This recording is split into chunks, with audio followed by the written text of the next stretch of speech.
Truth talks radio, अनकही बातों का सफर मेरे साथ। नमस्ते भारत, मैं अनु आ गई हूँ एक बार फिर से एक नए एपिसोड के साथ। इस भीड़ भाड़ भरी जिंदगी में सुकून तलाशती जिंदगी कितना थक जाती है ना, सुकून फिर भी नहीं मिलता है।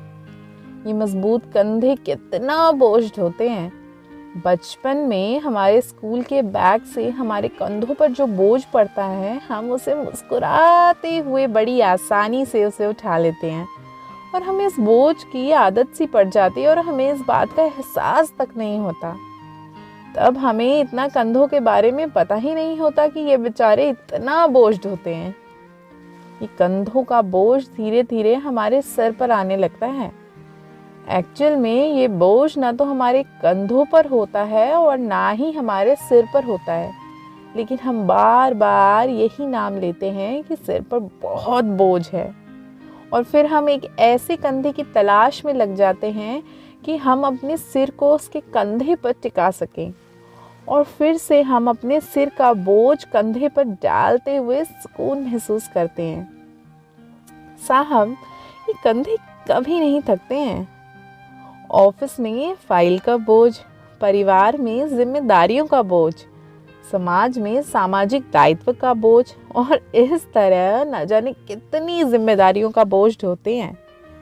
ये जो हम आलीशान बंगले, महल, मंदिर, मस्जिद और न जाने क्या क्या देखते हैं, इन्हीं मजबूत कंधों पर लदकर ईंटें ढोई जाती हैं और इन्हीं मजबूत कंधों के सहारे हाथों ने इन्हीं खूबसूरत पत्थरों को तराशा है और तब जाकर आज हम अब खुद को आकर्षित कर पाते हैं इसकी तरफ। यही नहीं, हमें जब किसी को कुछ कहना होता है इनडायरेक्टली, तो हम किसी के कंधे की ही तो तलाश करते हैं। हम कह देते हैं अपनी बात किसी और के सहारे पर। कितना आसान है ना। और एक कहावत बहुत फिट बैठती है इस सिचुएशन में कि अपनी बात को कहने के लिए किसी के कंधे पर बंदूक रखकर चलाना। ये मुहावरा बहुत फेमस है। वृद्ध अवस्था में अपने बच्चों के कंधे की किसे ज़रूरत नहीं होती, क्योंकि सबसे ज़्यादा कंधे के सहारे की ज़रूरत इसी अवस्था में पड़ती है। सबसे बड़ी बात तो यह है कि हम इन्हीं चार कंधों से होते हुए हमारी मुक्ति का मार्ग प्रशस्त होता है ना। ये कंधे हमारे लिए कितने महत्वपूर्ण।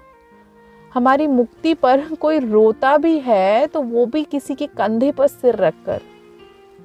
तो हमारे लिए कंधों का सहारा बहुत ज़रूरी है जनाब। आप भी अपने लिए मजबूत कंधों की तलाश जारी रखें, जिस पे आप अपना सिर रखकर सुकून मिले आपको। बस आज का सफ़र यहीं ख़त्म होता है। इजाज़त दीजिए अपनी अनु को। आपके लिए ये